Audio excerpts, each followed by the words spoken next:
Palengke time muna mga kadogo. Grabe. Hingal kabayo ako mga kadogo. Exercise eh. Lapit na ako. Wala na, laos na. Malapit na ako mga kadogo. Dito na ako mga kadogo.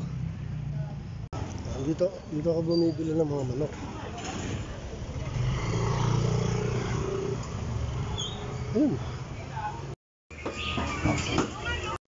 Good morning. Kunin ko na yung pinareserve kong chicken kanina. Oo, thank you. Ito mga kadogo, pinagpawisan yung anit ko dun Bigat eh. Nabili ko bali 5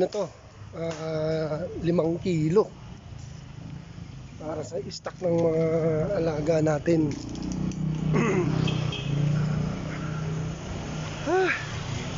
Nakakatuwa din sa binilang ko kasi bukod din sa binili kong chicken, nilibre ako ng pinagtabasan nila ng mga manok. Nilibre ako ng pinagtabasan ng manok. May malaking tulong, parang pumatak na 7 kilos ko. Libre lang yung 2 kilos. Nakakatawa naman. Ayun, dami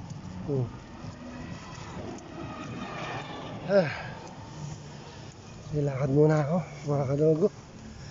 Ay nako, pawis na pawis anit ko. Sige, tatuwa na naman mga alaga ko na ito. Yum yum na naman sa kanila, yum yum. Thanks for watching mga kadogo.